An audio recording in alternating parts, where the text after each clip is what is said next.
Vamos abrir o texto sagrado, irmãos, na carta que Paulo escreveu aos Efésios. Pequena carta do Novo Testamento, fica mais para o fim da Bíblia. Carta de Paulo aos Efésios, nós estaremos no primeiro parágrafo hoje. Vamos estudar do verso 3 ao verso de número 14. Você já achou sua bênção? Anos atrás eu fui a Goiânia e comigo estava o jovem diácono da nossa igreja, Rodrigo Feitosa. E quando chegamos, o pastor lhe perguntou: o que o trouxe aqui, meu jovem? O pastor veio pregar, e você veio fazer o quê? Rodrigo ficou sem graça, não conseguiu responder, mas eu ajudei. Eu disse: pastor, ele está em missão. Na verdade, ele tem duas missões. Uma é me ajudar com a viagem, e a outra é encontrar uma esposa para casar. Se o senhor puder ajudar, vai ser uma bênção. E ele brincou no momento e disse: já entendi tudo, Renan. Ao término do culto de domingo, 500, 600 pessoas na igreja, era uma grande igreja. Ele chamou o Rodrigo e o colocou de frente, ou à frente da igreja. Meus irmãos, aqui é Rodrigo. Rodrigo, você já achou sua bênção, Rodrigo? Querendo esclarecer o negócio, ele repetiu, trocando uma palavra: Rodrigo, já achou a glória? Rodrigo, todo envergonhado, gritou de lá: não, pastor, por enquanto eu estou só na misericórdia. A história é engraçada, mas ela tem um erro teológico sutil. Biblicamente, nós não achamos a bênção. É a bênção que nos acha. Quer um exemplo? No início das Escrituras, Deus criou todas as coisas por meio da sua palavra. E no meio da narrativa, há uma frase perdida que quase nunca percebemos. Por vezes discutimos muito sobre os detalhes, do como e do quando. Mas não nos damos conta que depois de ter criado os nossos primeiros pais, Deus os abençoou. Deus não foi obrigado a tal. Eles não pediram a Deus que os abençoasse. Livremente, por escolha própria, Deus resolveu abençoá-los. Infelizmente, escreve o pastor Mark Driscoll, tal entendimento acerca do coração de Deus é radicalmente incomum nos nossos dias. Todas as religiões do mundo, e por vezes o cristianismo, entendem e pregam que Deus precisa ser manipulado para só então, só depois, derramar suas bênçãos sobre nós. É por isso que muitas vezes temos problemas no nosso relacionamento com Deus. Isto, por vezes, é uma dificuldade que enfrentamos. E certamente esta era uma dificuldade dos nossos irmãos na cidade de Éfeso. É por isso também que Paulo abre esta pequena carta com uma canção maravilhosa, que trata de exaltar a grande bênção de Deus, a saber, a salvação em Cristo Jesus, para a glória de Deus Pai. É sobre isso que trata o nosso texto, e é sobre isso o que vamos estudar na noite de hoje. Efésios capítulo 1, verso 3. Efésios 1, verso 3. Bendito seja o Deus e Pai de nosso Senhor Jesus Cristo, que nos abençoou com todas as bênçãos espirituais nas regiões celestiais em Cristo. Porque Deus nos escolheu nele, antes da criação do mundo, para sermos santos e irrepreensíveis em sua presença. Em amor nos predestinou para sermos adotados como filhos, por meio de Jesus Cristo, conforme o bom propósito da sua vontade, para o louvor da sua gloriosa graça, a qual nos deu gratuitamente no amado. Nele temos a redenção por meio de seu sangue, o perdão dos pecados, de acordo com as riquezas da graça de Deus, a qual ele derramou sobre nós com toda a sabedoria e entendimento. E nos revelou o mistério da sua vontade, de acordo com o seu bom propósito que estabeleceu em Cristo, isto é, de fazer convergir em Cristo todas as coisas, celestiais ou terrenas, na dispensação da plenitude dos tempos. Nele fomos também escolhidos, tendo sido predestinados conforme o plano daquele que faz todas as coisas segundo o propósito da sua vontade, a fim de que nós, os que primeiro esperamos em Cristo, sejamos para o louvor da sua glória. Quando vocês ouviram e creram na palavra da verdade, o evangelho que os salvou, vocês foram selados em Cristo com o Espírito Santo da promessa, que é a garantia da nossa herança até a redenção daqueles que pertencem a Deus. E outra vez, para o louvor da sua glória. Vamos orar? Senhor Jesus, muito obrigado por esta noite, pela rica oportunidade que temos de livremente cultuar o teu precioso nome. Muito obrigado por tua palavra, Senhor, por tua revelação expressa, geral, que temos na palavra de Deus. Senhor, estamos estudando sobre o discipulado e não podemos entender o compromisso do discipulado sem antes entender aquele que nos chamou ao compromisso. Por isso eu te peço, abra os nossos olhos espirituais, nos dê nesta noite espírito de sabedoria, a fim de que entendamos a tua palavra, sejamos por ela alcançados e transformados, e que ao término deste culto te amemos mais e desejemos mais a tua presença e a tua missão. Ajuda-nos, ó Espírito Santo, e glorifica o nome de Jesus Cristo. É o que nos interessa nesta noite. Em nome dele e para a glória dele nós oramos. Amém. A cidade de Éfeso era conhecida em seu tempo como um grande centro de religião e espiritualidade. Milhares de pessoas do Império Romano a frequentavam anualmente, visitando suas festas pagãs, num claro esforço de manipular as divindades para conquistar suas dádivas.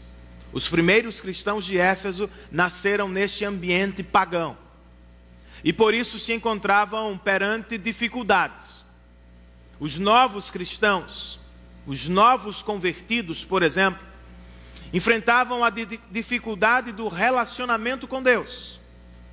Eles se relacionavam com Deus por vezes, como se estivessem se acercando dos deuses pagãos da cidade, na tentativa de, através das orações, das canções, das práticas religiosas, manipular o Senhor para ter suas bênçãos. Outros cristãos enfrentavam a dificuldade da perseguição. Quando deixaram tudo para trás e seguiram o evangelho pregado por Paulo, alguns pensaram, nossa vida vai melhorar. Mas do ponto de vista exterior, do ponto de vista material, a vida não melhorara. Ela piorara. Por quê? Porque os irmãos de Éfeso perderam o emprego. Muitos deles trabalhavam em fábricas de ídolos. E o evangelho quebrou muitas delas. Muitos deles foram perseguidos por seus antigos patrões. E por vezes foram questionados sobre a bênção de Deus. Vocês não são de Cristo, onde está a bênção dele? Vocês se tornaram mais pobres, estão sofrendo mais por causa dele. Por que então permanecem no Evangelho? Conhecendo bem esta realidade, o apóstolo Paulo foi alvo de perseguição nesta cidade. E liderado pelo Espírito Santo, ele toma a pena e rapidamente escreve esta carta. E ele a abre com uma canção, irmãos. Uma canção que exalta a grande bênção de Deus. Sua proposição nesta canção é o verso de número 3. Bendito seja o Deus e Pai de nosso Senhor Jesus Cristo, que vai nos abençoar amanhã, que vai nos abençoar depois. É isso que está na sua Bíblia? Não. Bendito seja o Deus e Pai de nosso Senhor Jesus Cristo, que já nos abençoou. Para Paulo, os cristãos de Éfeso não estavam por receber a bênção. Eles já haviam recebido a maior de todas as bênçãos. Mas há um detalhe. Paulo qualifica as bênçãos do Senhor como espirituais.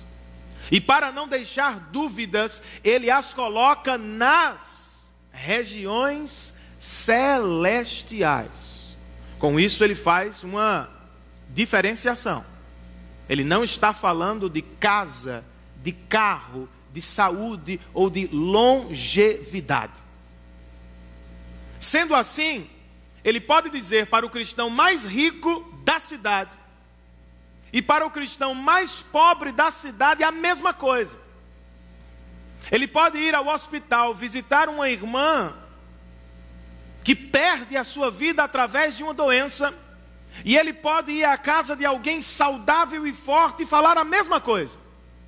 Vocês dois foram abençoados por Deus e ponto final.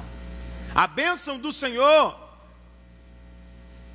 não está nas coisas que temos e não para com a crise.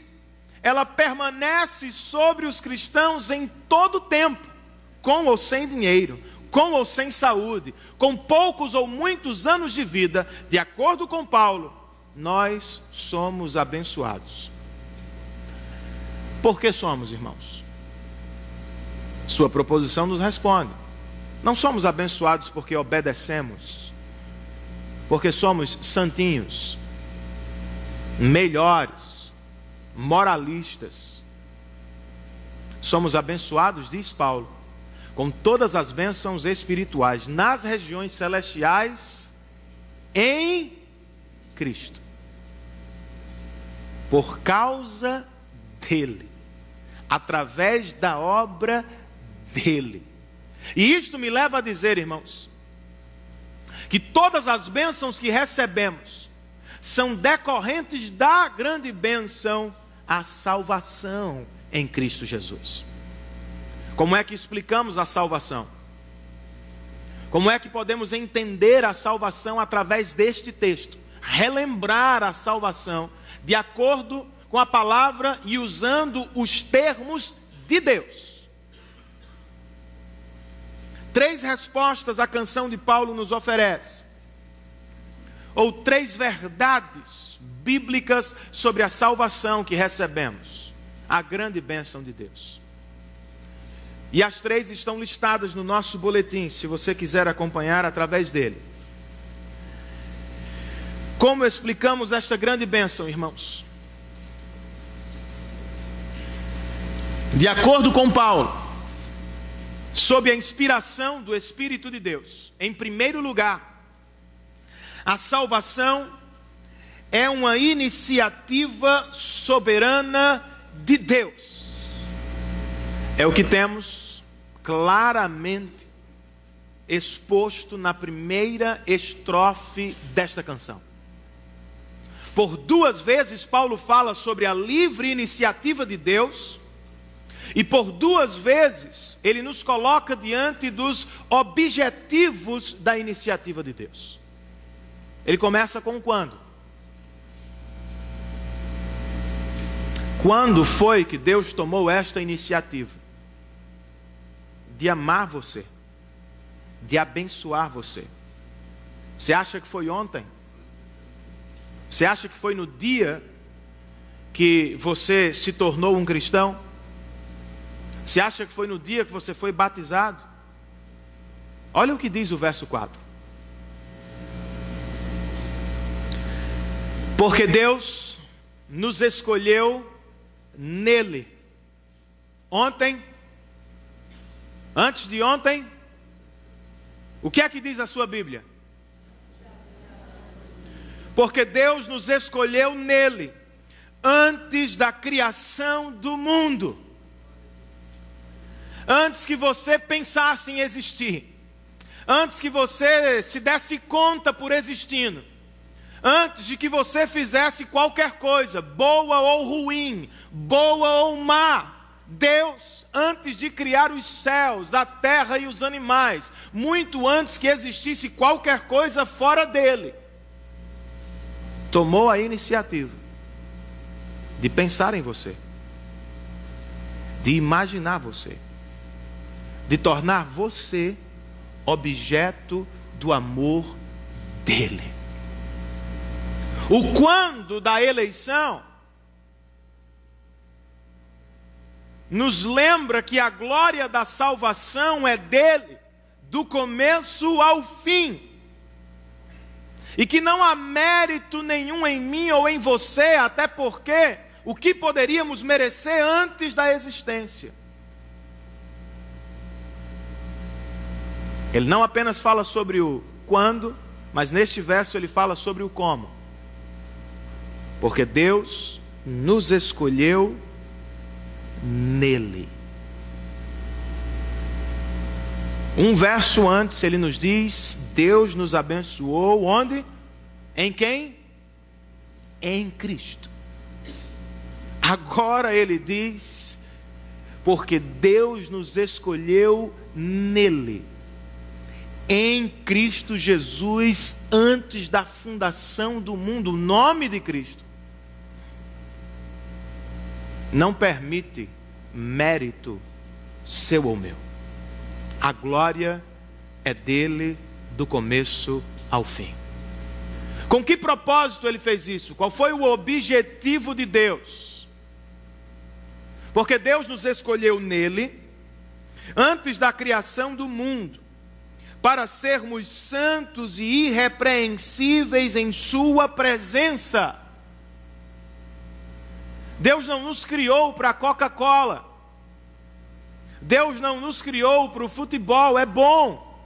Deus não nos criou apenas para o trabalho, para a família, para que vivêssemos 70 anos e ponto.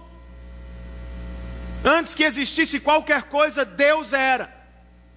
Existia perfeitamente em harmonia a Trindade Santa, amando as pessoas umas às outras, adorando umas às outras. E neste conceito santo, reunião santa, Deus pensou em você, pensou em mim. E antes mesmo de nos criar, Ele pensou em nos criar para que voltássemos a Ele e vivêssemos na presença dEle de maneira santa e irrepreensível. Não podemos, do ventre da minha mãe ao túmulo onde eu serei sepultado, eu serei um pecador. Impossível habitar a presença de Deus. Em Cristo, Ele me vestiu com vestes santas, de maneira que hoje eu posso adentrar a presença dEle. Depois, ou com o propósito de enfatizar a iniciativa de Deus, o apóstolo escreve nos versos 5 e 6. Em amor nos predestinou para sermos adotados como filhos por meio de Jesus Cristo, conforme o bom propósito da sua vontade, para o louvor da sua gloriosa graça, a qual nos deu gratuitamente no amado. Os teólogos chamam isso aqui de as 3 causas da salvação. Porque Deus Pai tomou a iniciativa de pensar em nós antes da fundação do mundo. Primeira causa é a causa eficiente. De acordo com Paulo, ele nos predestinou conforme o bom propósito da sua vontade.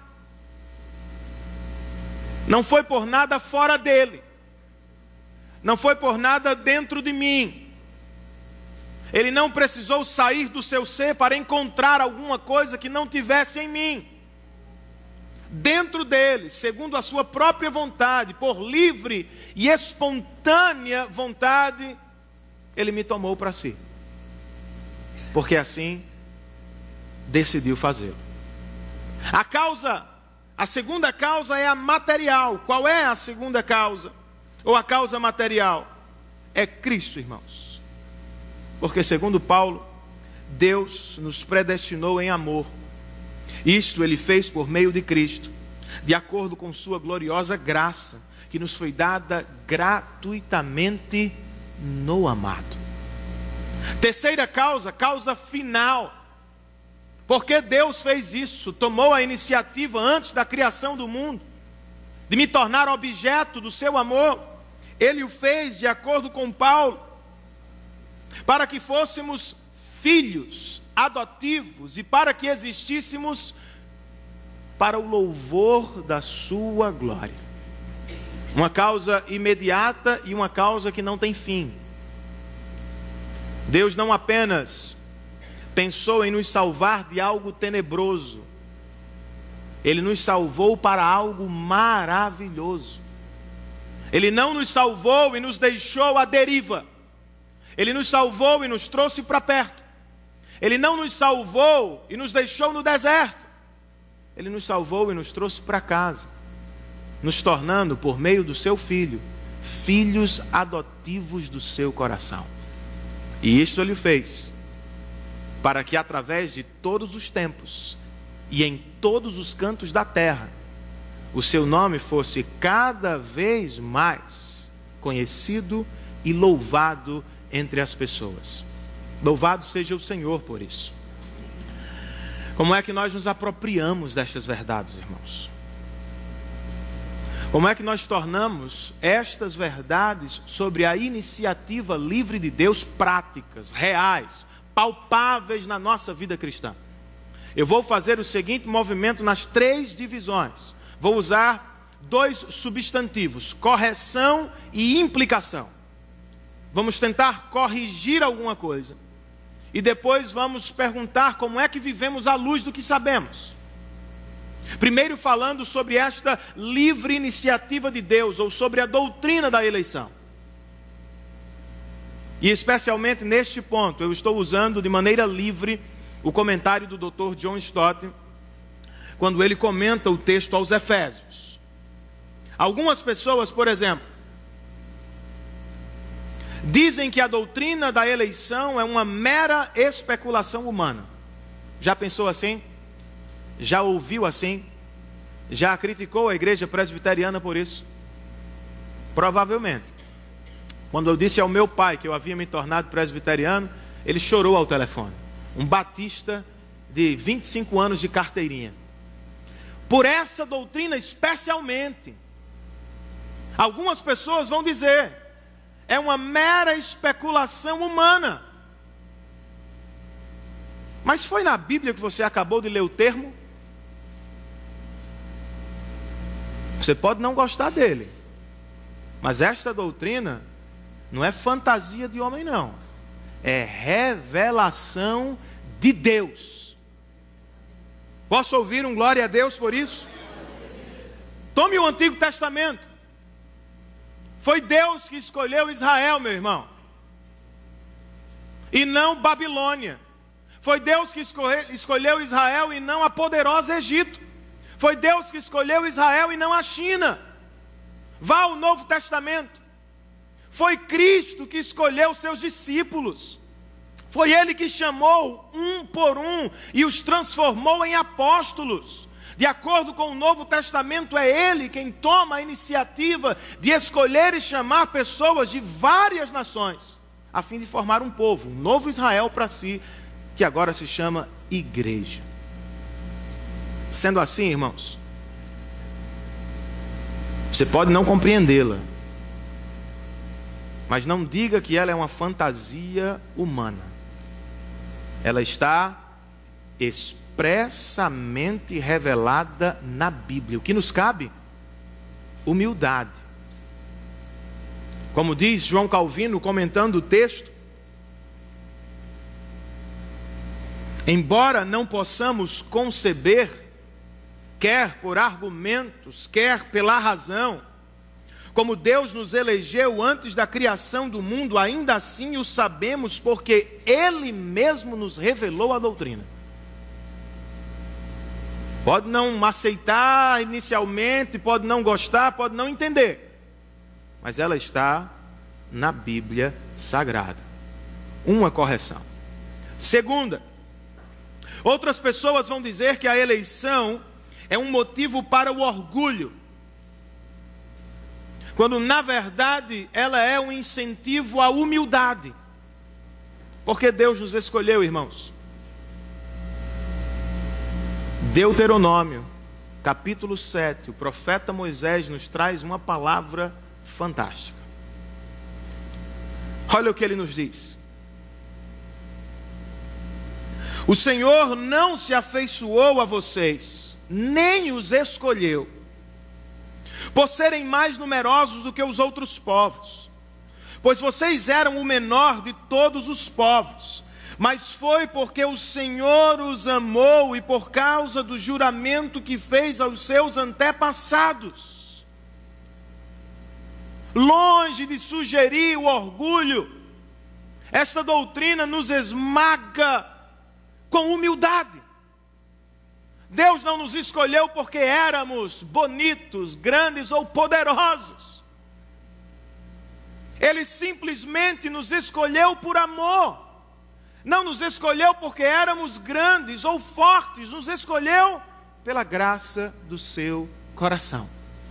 Então não nos cabe superioridade ou orgulho algum. Outro equívoco: algumas pessoas vão sugerir que a doutrina da eleição é um obstáculo à evangelização, quando ela é, na verdade, um estímulo. Vão criticar os calvinistas dizendo o seguinte: eles não evangelizam porque esperam os eleitos chegarem à igreja. Nós fazemos precisamente o contrário. Nós pregamos o Evangelho porque descansamos na soberania de Deus. Pregamos cada vez mais e ao maior número de pessoas, esperando que Ele, que nos chamou soberanamente, chame os seus em qualquer lugar. A eleição não nos prende dentro das paredes, ela nos libera. Só que tem um detalhe: ninguém fica triste com 3 conversões. Ninguém confia no braço. Ninguém confia na oratória. Ninguém confia nos recursos que temos. Nós pregamos, fazemos o nosso melhor, mas esperamos que o Deus soberano chame os seus eleitos para a glória do seu nome.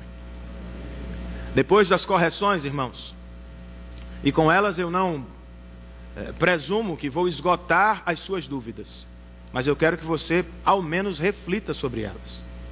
Vamos às implicações. Como é que eu vivo hoje à luz da iniciativa do Pai? Como é que eu vivo agora sabendo que Ele pensou em mim antes da fundação do mundo?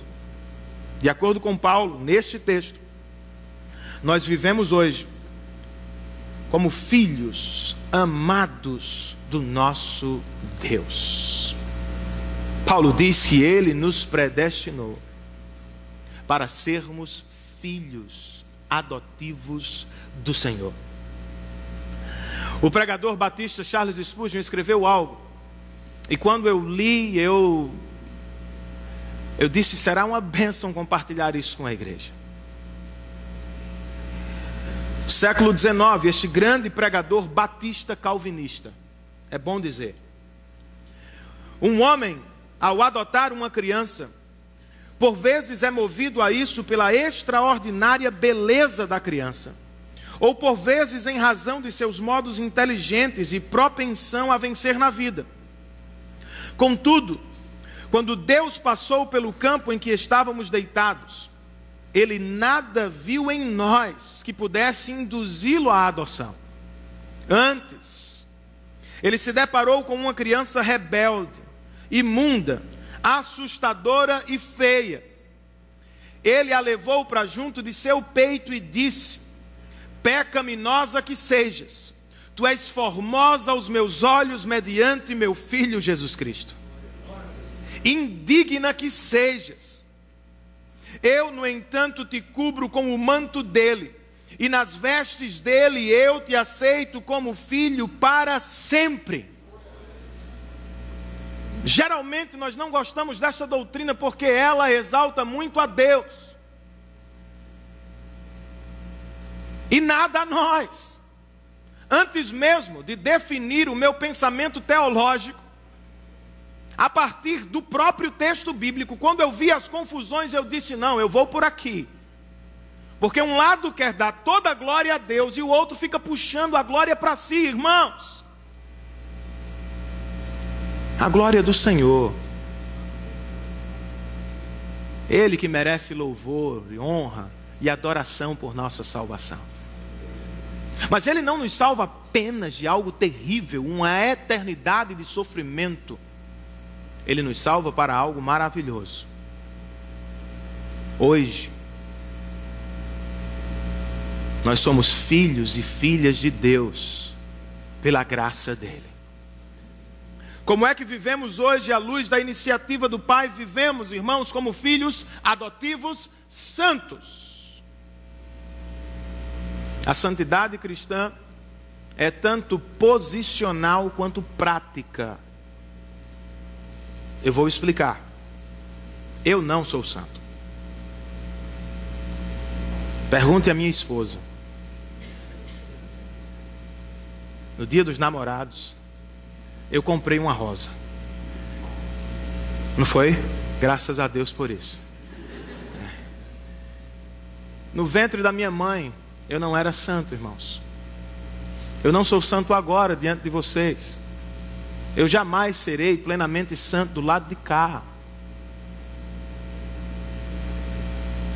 Mas por causa desta iniciativa graciosa de Deus, através da obra de Cristo, aos olhos dele, sendo quem eu sou, me conhecendo, eu sou visto por ele como santo filho do Pai. E por isso não há barreiras, por isso não há portas, por isso, irmãos, não há impedimentos entre a minha presença e a presença dele. E a questão prática, Renan? Alguns vão dizer o seguinte: já que somos eleitos, podemos viver como queremos. Já que a eleição nos garante segurança eterna, e isto é verdade, vivamos de qualquer maneira. Não entenderam a salvação. O apóstolo Paulo acabou de dizer que ele nos elegeu nele para que fôssemos santos e irrepreensíveis. Stott diz: Deus não estraga seus filhos. Ele nos chamou para esta reunião da Trindade. Logo, se eu vivo como um incrédulo e digo ser um eleito, eu provo que não sou.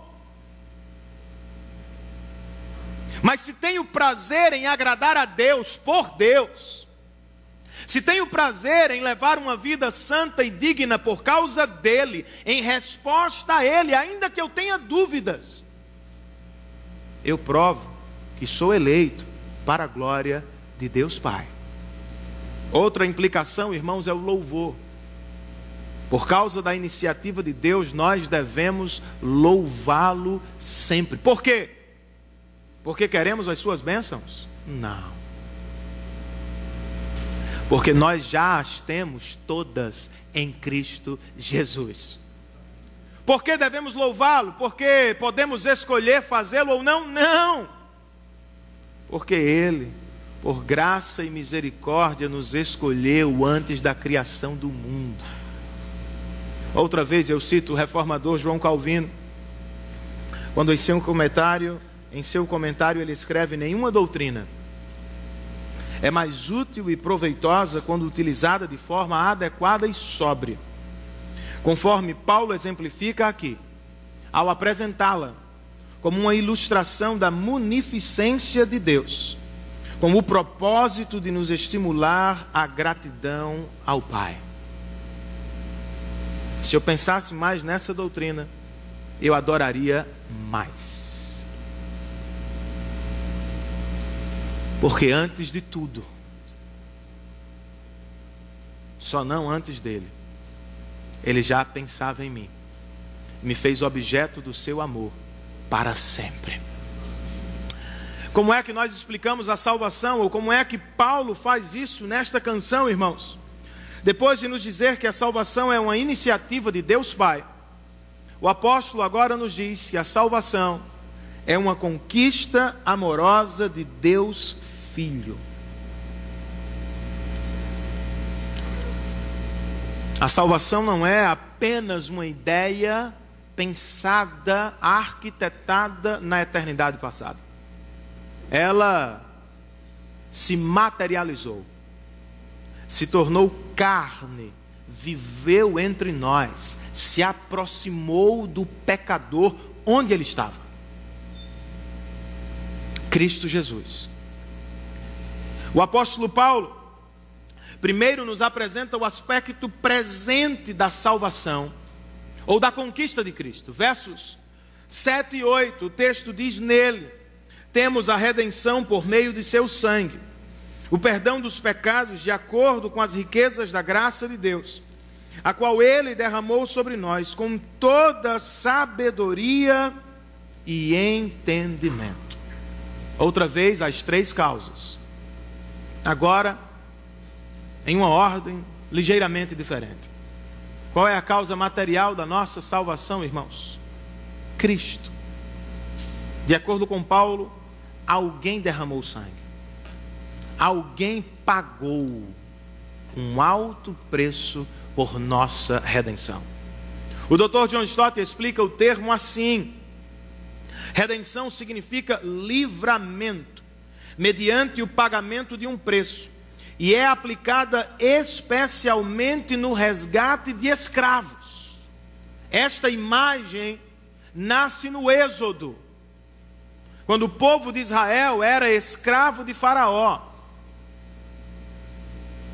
Faraó foi endurecido e não liberou o povo de Deus, e o Senhor castigou o Egito com pragas. A 10ª praga foi qual? Vocês que estão assistindo ou já assistiram aquele negócio da televisão. Foi a morte do primogênito. Eu não preciso nem assistir, está na Bíblia. Deus matou os primogênitos do Egito, irmãos. Mas não fez a mesma coisa com os primogênitos dos israelitas. Por quê? Porque havia sobre as portas dos hebreus sangue, o sangue do cordeiro que um dia antes fora imolado e dedicado a Deus. Desde o Antigo Testamento, através dos sacrifícios, o Senhor vem nos ensinando sobre a seriedade do pecado e sobre o valor da salvação. Alguém precisou morrer para que você vivesse. Alguém precisou pagar a sua conta para que você fosse liberto e pudesse viver eternamente com o Pai. Outra causa, a causa eficiente. O apóstolo Paulo nos diz que Cristo fez isso por nós de acordo com as riquezas da graça de Deus. Outra vez, a iniciativa é dele, o mérito é dele. Ele não viu nada fora de si em mim que merecesse sua salvação.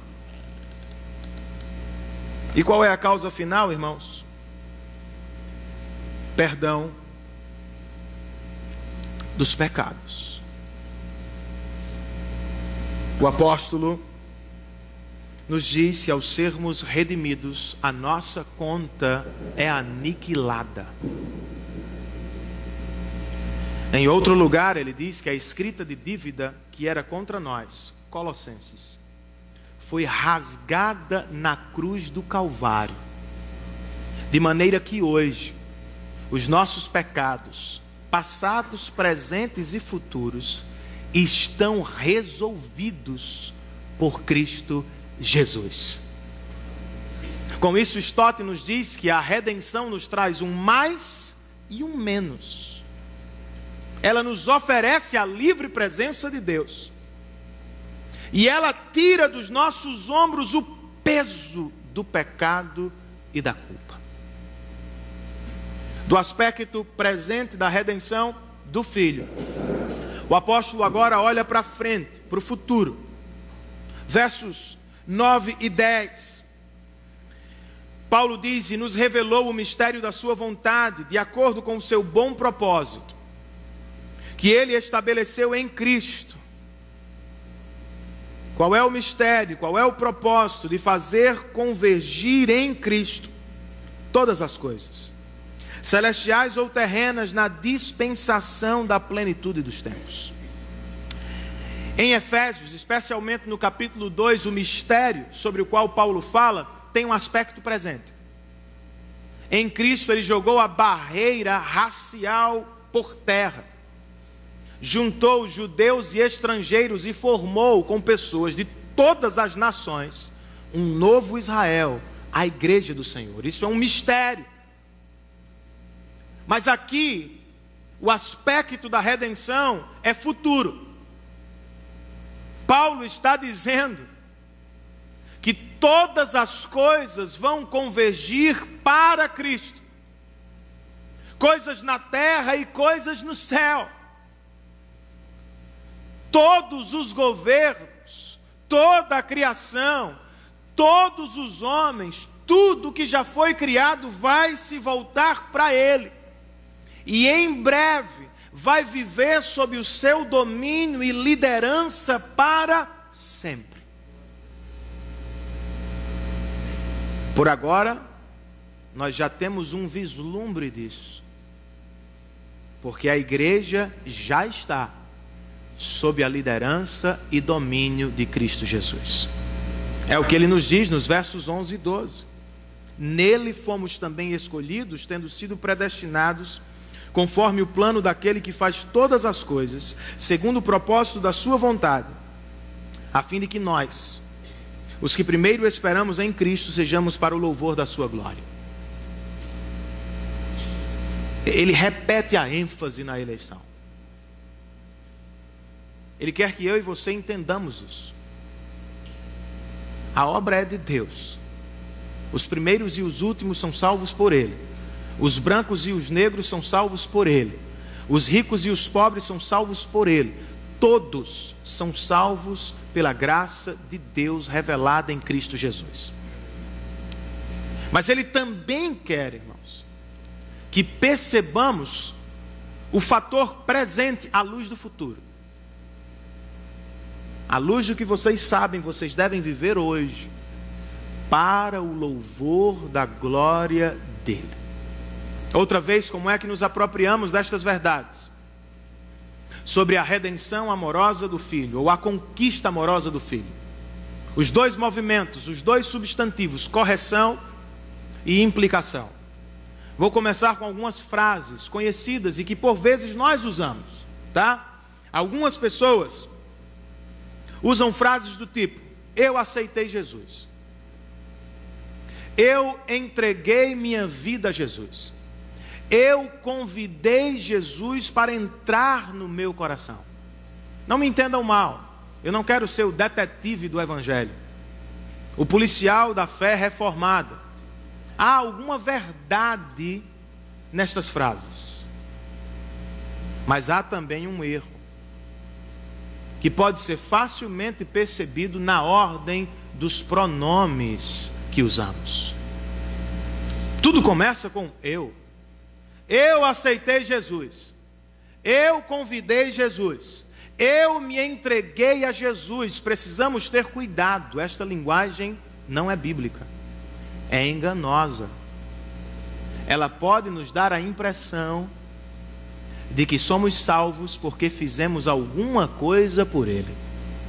Ela pode nos dar a impressão, ou elas podem nos dar a impressão, de que nós aceitamos Jesus, quando biblicamente, irmãos, é Deus quem nos aceita por causa de Jesus.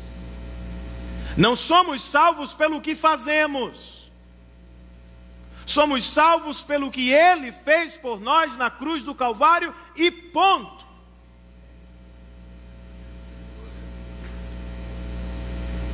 Outras pessoas insistem, irmãos, que para sermos salvos nós precisamos nos aproximar de Jesus, nos esforçar para isso. A verdade é que para nos salvar, Ele se aproximou de nós. David Platt, missionário batista, de quem é o livro que nós estamos sugerindo para a leitura, dos meses de junho e julho, estava no Oriente Médio pregando aos muçulmanos. E de repente um deles disse: rapaz, Deus nunca se rebaixaria à condição de ser humano. Ele nunca deixaria de ser Deus para ser homem. Ele nunca deixaria o seu trono para habitar entre nós como um de nós. David Platt, procurando uma ponte para pregar o Evangelho, sugeriu uma ilustração. Ele disse: digamos que você estivesse apaixonado por uma moça, meu amigo, e que com ela quisesse casar. Ao chegar o tempo de fazer o pedido formal do casamento, você enviaria um amigo com rosas, ou você mesmo iria ao encontro dela? O camarada ficou de pé e disse: não, eu tenho que ir. Eu preciso dizer para ela o quanto eu quero me casar com ela e o quanto ela me é valiosa, porque em questão de amor, você tem que ir fazer o que deve ser feito. Platt pegou a conversa e apontou para Cristo, dizendo: isto é o que Deus fez conosco. Quando chegou o tempo para nos comunicar seu amor, Ele não nos enviou um mensageiro, ou apenas uma mensagem. Ele mesmo se encarnou e veio ao nosso encontro na pessoa bendita de seu Filho amado. Ele mesmo se aproximou, porque em matéria de amor, você mesmo tem que ir. Quando você se aproximou da igreja, Ele já estava perto de você, há anos. Quando nasceu no seu coração o interesse ou a curiosidade por ler as Escrituras, Ele já estava ao seu lado por anos, trabalhando no seu coração, porque biblicamente não é você que se aproxima dele, é Ele que se aproxima primeiro de você. Das correções vamos a duas implicações só. Como é que vivemos à luz desta conquista amorosa do Filho, irmãos? Nós vivemos hoje, de acordo com este texto, como cristãos perdoados diante de Deus.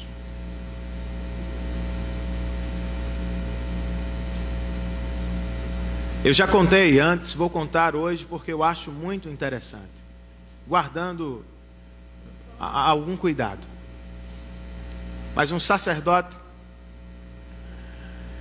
ficou muito inquieto porque encontrou em sua igreja uma senhora que dizia falar com Jesus. Se lembram disso? E ele brincou com ela em determinado momento: se Jesus fala com você, pergunte a ele o que eu fiz nos anos de seminário. Mas ele estava claramente debochando da mulher. Na manhã seguinte ela apareceu. E ele, outra vez brincando com ela, perguntou: e aí, irmãzinha, Jesus falou com você? E ela respondeu: sim. E aí ele se preocupou. porque ninguém sabia do que havia acontecido nos anos de seminário. Com muito receio, ele perguntou: e o que foi que ela falou?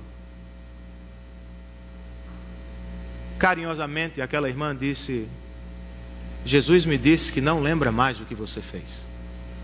Todos os seus pecados, meu irmão, estão cobertos pelo sangue dele na cruz do Calvário. Os nossos pecados, passados, presentes e, curiosamente, até os do futuro, estão todos melados ou banhados no sangue de Cristo Jesus.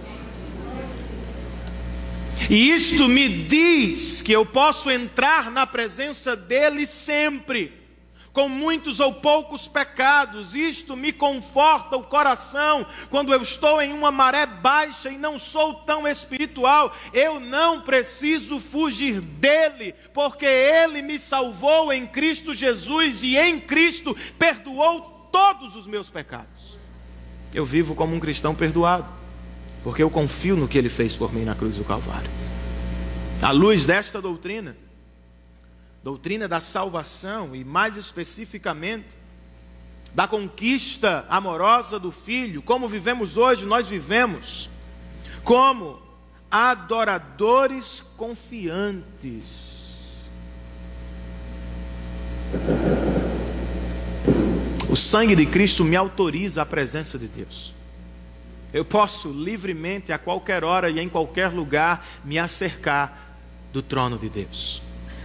Mais do que isso, irmãos, seja qual for o meu presente, por causa de Cristo e da cruz, eu sei que em breve todas as coisas vão convergir para Ele. Todas as coisas serão colocadas sob o seu domínio e para a sua glória. Um teólogo por nome de Clyde Snodgrass faz a seguinte pergunta: você já viu um sinal na pista ou em alguma parte da sua cidade que diz: diminua a velocidade, estamos em obras? E então ele sugere: acho que estes sinais poderiam nos ajudar ao nos apontar para a cruz, o grande sinal da obra de Deus. Você corre muito, irmão, e eu também, achando que podemos resolver tudo e todos, mas não podemos. A corrupção estava aqui antes de você, ela estará aqui depois de você. O problema não é bandeira vermelha, bandeira amarela, o problema não é o PT, o PMDB. Eu não tenho como consertar muitas coisas, mas como está escrito em Daniel, e eu estou ardentemente orando e esperando pela nossa exposição, os reinos dos homens se abalam, mas o reino de Deus permanece para sempre. Por enquanto vocês se assustam, não deveriam. Não achem que as coisas vão subir e serem agora lineares para sempre, não. Outra crise surgirá. Vamos reagrupar com a graça de Deus, melhorar outra vez a situação, aí vem outra. Vem uma epidemia, vem uma crise na saúde, vem, irmãos. Sabe por que os cristãos negros nos Estados Unidos adoravam durante a segregação racial? Porque a realidade deles não estava limitada a este lugar. Sabe por que os pobres africanos adoram a Cristo Jesus domingo após domingo, sem ter a 10ª parte do que você tem? Porque a realidade deles está em outro lugar. Sabe por que uma irmã nossa, hospitalizada, pode levantar as mãos para o céu e dizer: Jesus, eu te adoro? Porque a vida dela não está limitada a este planeta, irmãos. Não, as coisas não estão todas em ordem, nem tudo vai dar certo na sua vida, por aqui será assim sempre, mas por causa da cruz e do que Cristo fez por nós lá, nós temos a certeza de que todas as coisas vão convergir nele, e para a glória dele. Sendo assim, diminua a velocidade. Pare de se preocupar tanto. O Senhor, que está colocando o seu coração em ordem hoje, vai colocar todas as coisas em ordem para a glória do nome dele. E por fim, queridos, de acordo com o apóstolo Paulo, a salvação é uma dádiva interior, espiritual, do Espírito Santo, ou de Deus Espírito Santo. A salvação não ficou presa à mente da Trindade. Como diz Paulo aos Gálatas, na plenitude dos tempos, Deus enviou o seu Filho ao mundo para nos redimir da lei. Ela se tornou matéria, carne e osso. Mas como é que esta salvação, que aconteceu há 2000 anos atrás na cruz, se torna uma realidade dentro do meu coração? De acordo com Paulo, isso se dá através da pregação do Evangelho. Volte os seus olhos ao verso 13 comigo, por favor. O texto diz: quando vocês ouviram e creram na palavra da verdade, o Evangelho que os salvou. Percebam algo. Paulo chama o Evangelho de palavra da verdade. Todas as verdades não estão aqui, na palavra de Deus. Há outras verdades, mas ainda assim, eu e você podemos dizer, elas são verdades de Deus. Por isso que não temos crise com a ciência. Toda verdade verdadeira, como chamava Lewis, é verdade de Deus. Certo? Não há problema entre fé e ciência. Do ponto de vista cristão, não. Mas falando de verdade da salvação, em nenhum outro lugar você encontrará, a não ser no Evangelho de Jesus Cristo. De acordo com Paulo, a realidade da salvação começou a se formar diante dos olhos dos efésios quando alguém lhes pregou o Evangelho. Este alguém provavelmente era Paulo. Eles ouviram o Evangelho. Alguém lhes pregou o Evangelho. Mas o trabalho não foi somente ou principalmente do pregador. De acordo com Paulo, foi do Espírito, que fez algo do lado de dentro do coração quando ninguém estava vendo. Ele diz: quando vocês ouviram e creram na palavra da verdade, o Evangelho, vocês foram selados em Cristo com o Espírito Santo da promessa, que é a garantia da nossa herança até a redenção daqueles que pertencem a Deus para o louvor da sua glória. O Evangelho estava sendo pregado, um homem diante deles, e do lado de dentro o Espírito Santo estava trabalhando, selando pessoas em Cristo Jesus. O que é isto? John Stott explica assim: um selo é uma marca de possessão e de autenticidade. No mundo antigo, o gado e até mesmo os escravos eram marcados com um selo por seus donos, a fim de indicar a quem pertenciam. Tais selos, porém, eram externos, ao passo que o de Deus está no coração. Deus coloca seu Espírito dentro do seu povo, a fim de marcá-lo como sua propriedade exclusiva. Isso é o que nós chamamos de testemunho interno do Espírito. Ele nos sela com Cristo e ele nos confirma internamente em Cristo. Ele nos sela e nos protege no presente, somente no presente, não. Este Espírito que confirma a salvação, e como vamos ver semana que vem, nos capacita a salvação, vem antes até mesmo da salvação. Esse Espírito também nos guarda até o fim. O que me leva a dizer que estamos seguros até o último dia, por causa da habitação perseverante do Espírito.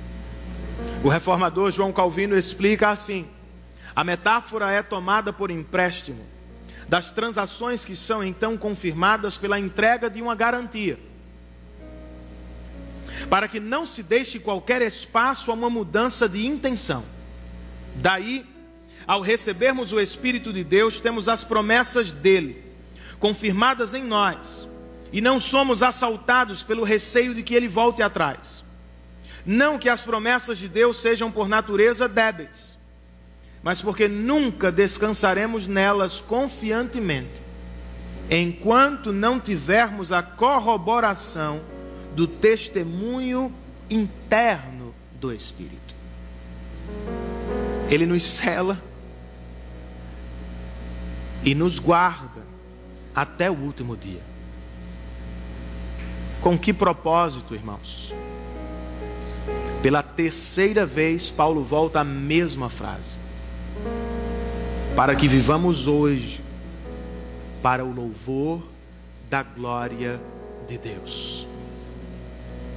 Correções e implicações rapidamente.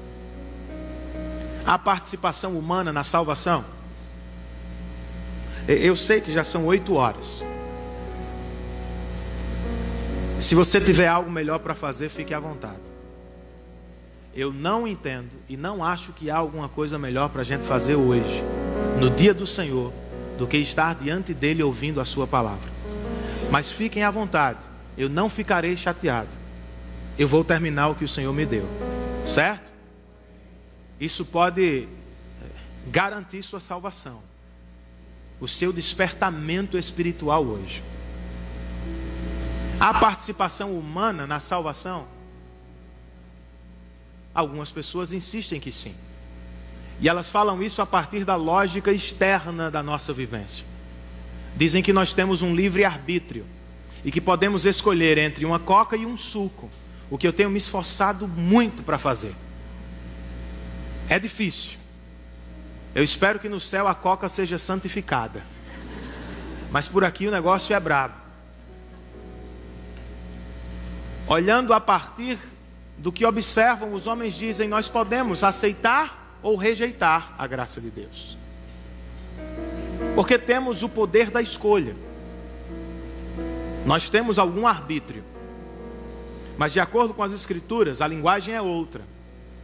Você está vivo do lado de fora, camarada, mas antes de Cristo, para as coisas de Deus, você está morto. A linguagem bíblica é esta: morto não escolhe, morto não rejeita, morto não aceita, morto não tem arbítrio.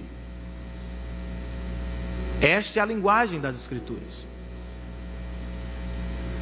Sendo assim, não há participação humana na salvação. A salvação é um ato livre e soberano de Deus. Pela graça de Deus, diz Paulo aos Efésios no capítulo 2, para que a glória também seja dele. No entanto, em outro sentido, há participação humana. O texto nos diz que alguém ouviu o Evangelho e respondeu, e que alguém pregou o Evangelho.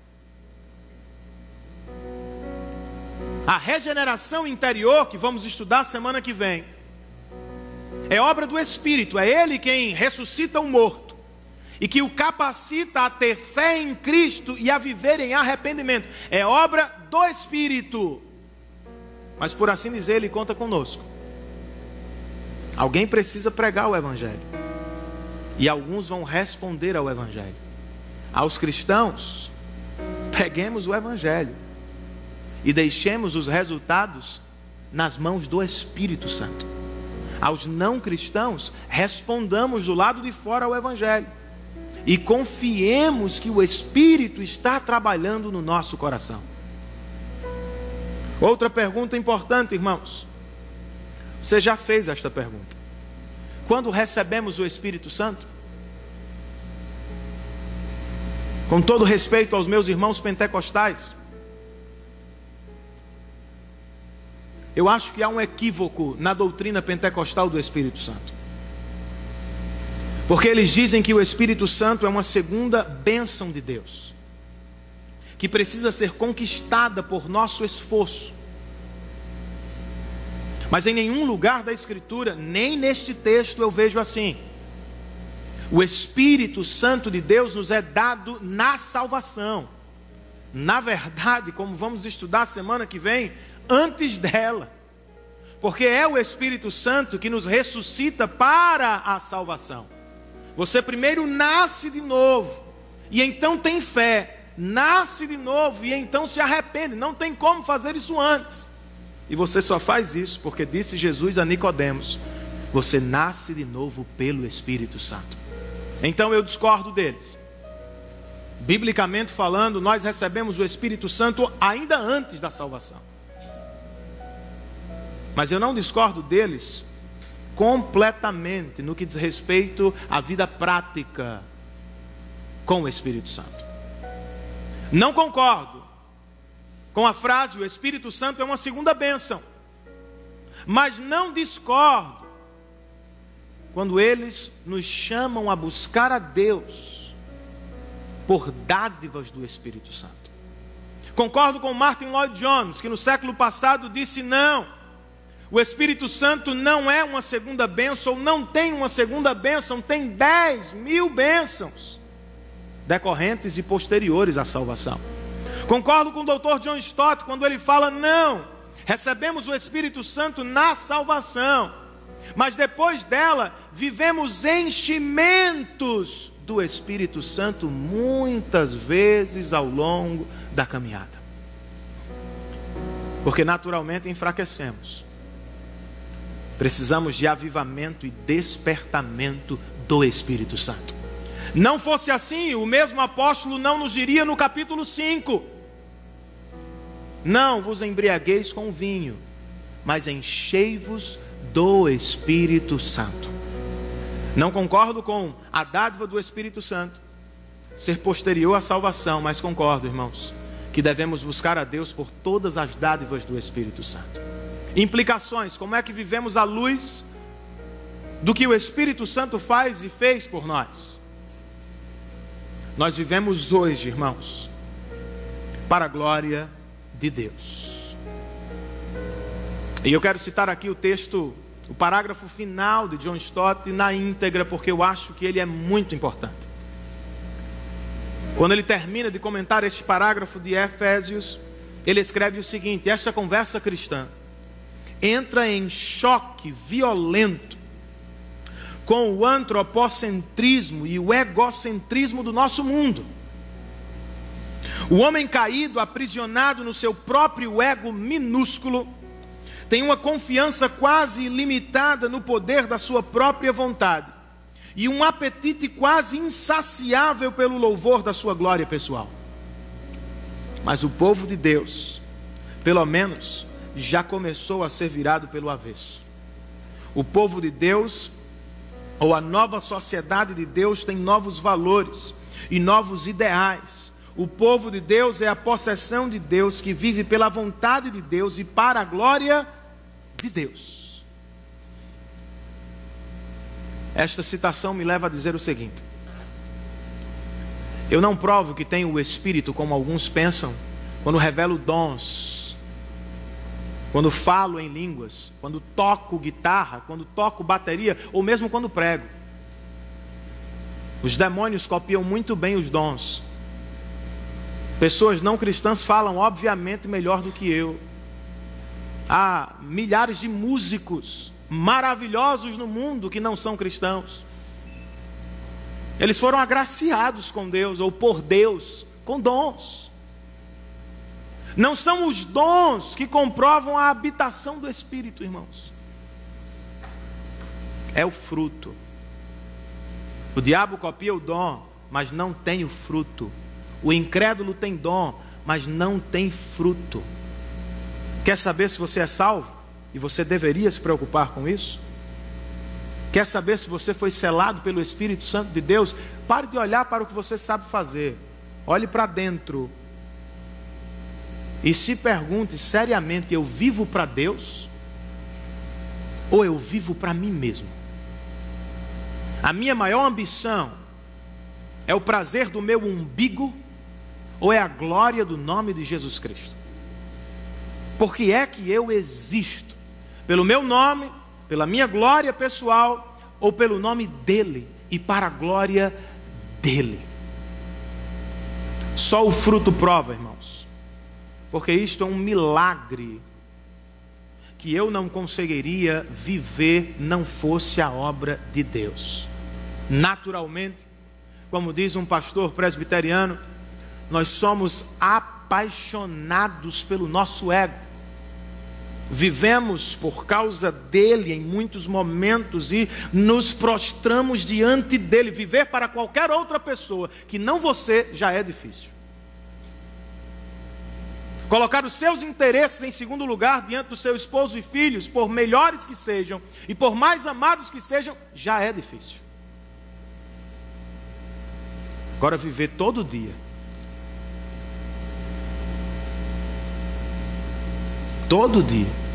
renunciando o seu eu e vivendo para a glória de Deus, só o salvo, pela graça de Deus e por obra sobrenatural do Espírito. Como é que vivemos hoje? E os irmãos já estão cansados, esses daqui, né? Tocando e tentando, a gente vai agora, daqui a pouco. Segura aí, só tem umas 30 páginas. Nós precisamos viver hoje, irmãos, seja qual for o hoje da sua vida, fitando o futuro que nos aguarda na eternidade.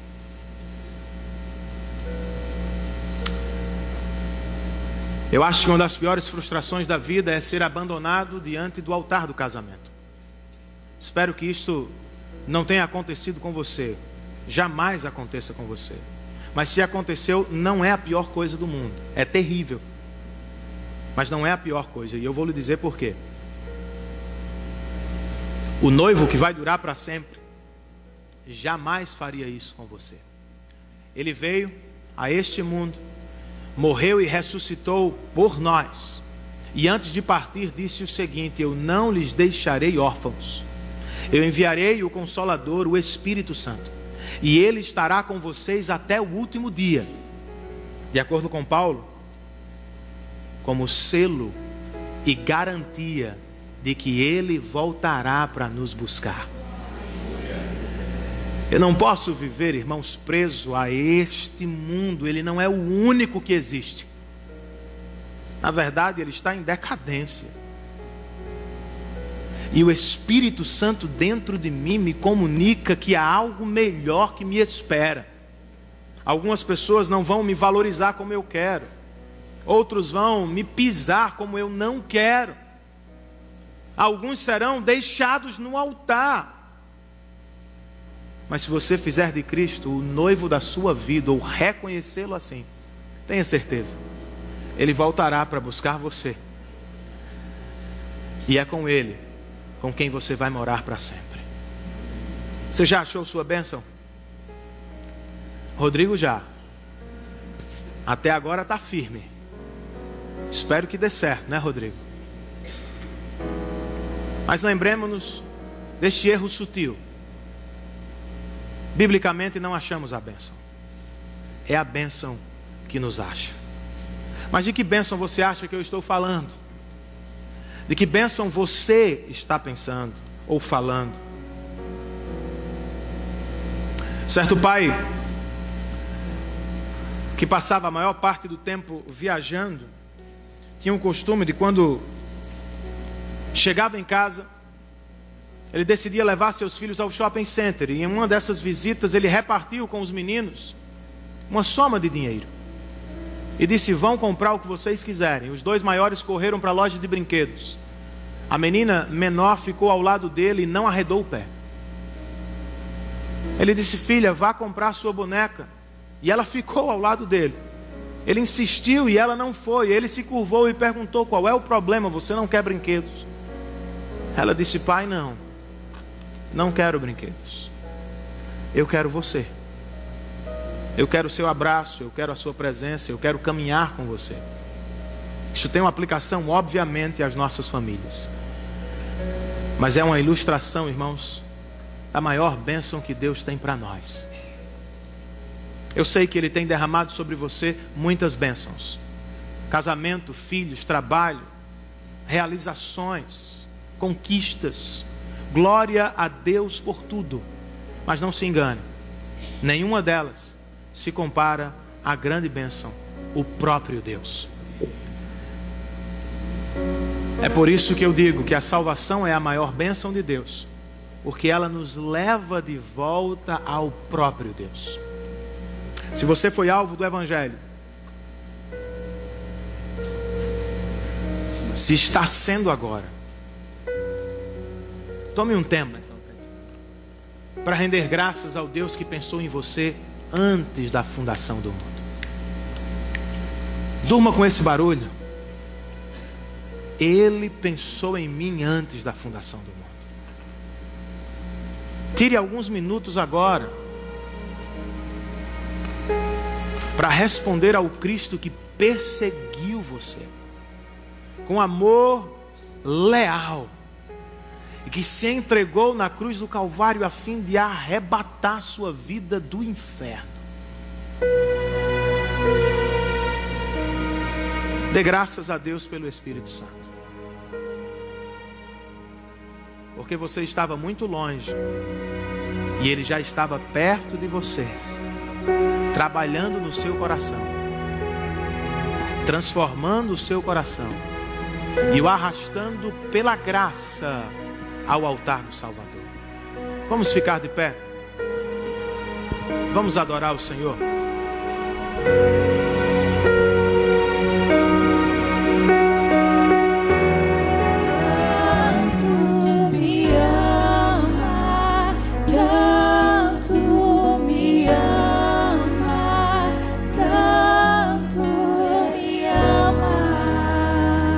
Senhor, nós queremos louvar o Teu precioso nome, não porque Te amamos demais, mas porque o Senhor nos amou em Cristo Jesus.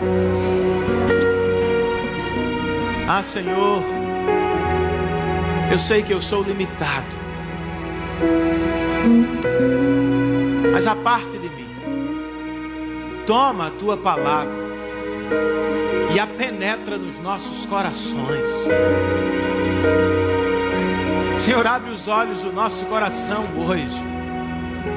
Nos dá uma visão larga, que vai não apenas da semana passada para a semana futura, que viaja à eternidade passada e que confia em Tuas mãos sobre uma eternidade futura. O Senhor nos amou e nos escolheu nele antes da criação do mundo. Ainda nem sequer existíamos, Senhor.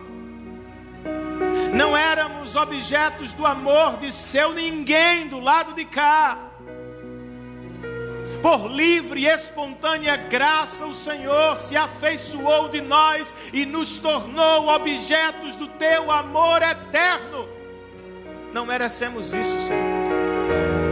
Nós somos pecadores, falhos, nos esquecemos o tempo inteiro. Por graça e misericórdia, o Senhor persevera conosco. Toma este momento, ó Deus, e abre o nosso coração. Desperta o nosso coração, aviva o nosso coração, a fim de que não apenas conheçamos a salvação intelectualmente, mas que a desfrutemos no nosso interior. Que não sabemos apenas a ordem, a iniciativa do Pai, a conquista do Filho, a dádiva do Espírito, não. Que nós experimentemos no coração esta grande bênção de Deus. Que tenhamos por Ti amor. E que por isso nos voltemos para a Tua palavra amanhã. E depois de amanhã. E na quarta-feira outra vez. E na quinta-feira de novo, Senhor. Que a nossa alma tenha fome e sede de Ti. E que o nosso intelecto se volte, ó Deus, para meditar na Tua grande obra. Com ou sem crise, nós somos abençoados em Cristo Jesus, e isto nos basta, Senhor. Há ricos, milionários que morrem hoje e partirão para a eternidade longe de Ti. Brasileiros em crise, somos objetos do Teu amor.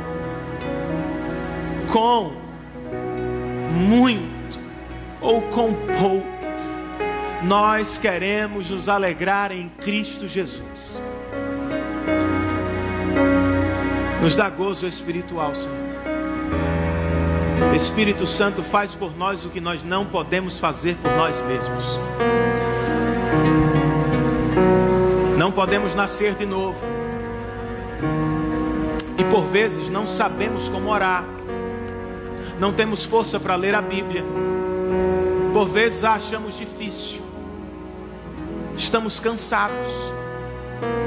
Mas se o Senhor habita o nosso coração, desperta-nos para a glória do nome de Jesus Cristo.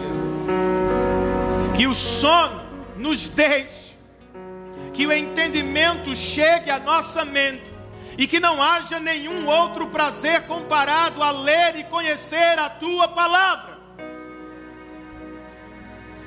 Porque não podemos amar o nosso cônjuge e não gostar de sua presença, e não desejar conhecer.